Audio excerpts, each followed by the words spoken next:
Still not happening. There we go.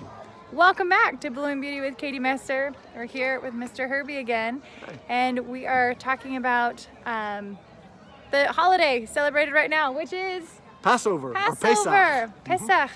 So for anyone in America who doesn't really understand what Pesach is, I thought, what a better place than in Israel to learn about it. So Mr. Herby, if you would tell us a little bit about Pesach. Well, of course, Passover is one of the 3 holidays that all Jewish men had to be back up in Jerusalem for.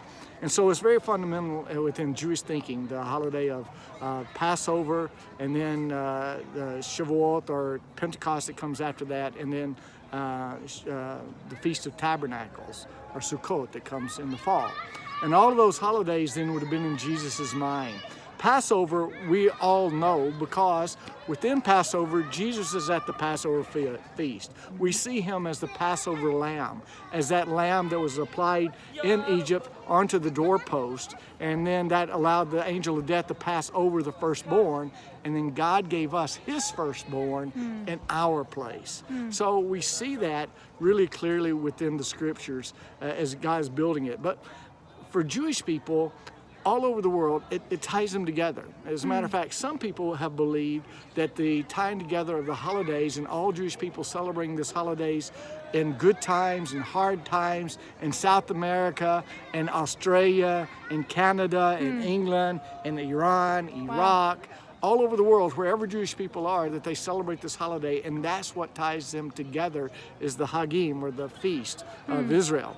We know that God gave those feasts. He gave this collective memory, but we know it's really him that holds the Jewish people together and has promised to keep them all the way to the end.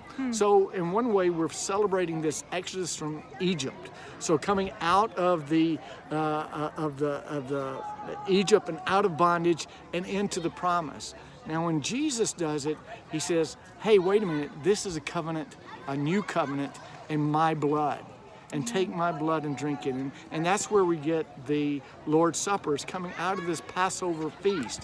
And he's saying, I'm doing something really different. This is what it's looking at. It's looking at the Passover lamb that is now my body and my blood given for you. And so we see really clearly that he's applying to that to bring people into the new covenant, that now when we celebrate Passover, we celebrate all that God has done with the Jewish people from history, and we join in celebrating that great event with them.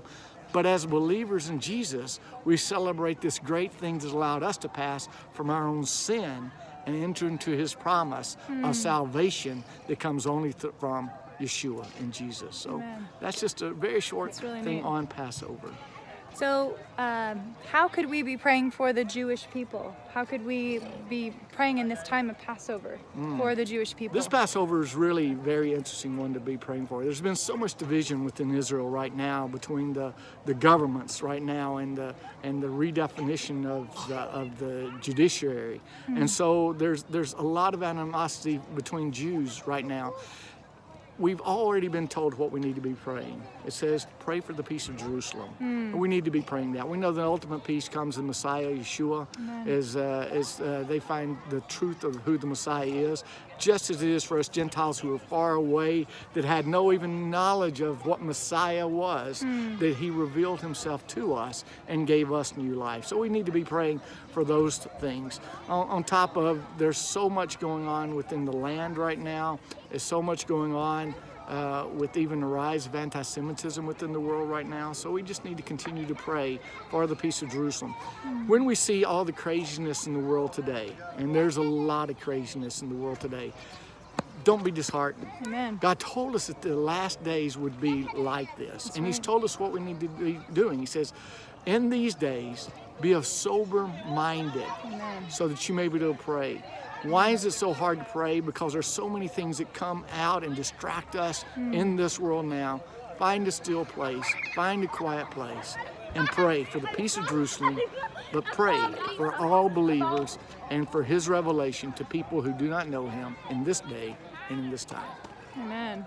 Well, thank you so much for your time. And we hope that's been educational. And please continue to pray for Israel. And we hope to see you next time. Have a great night.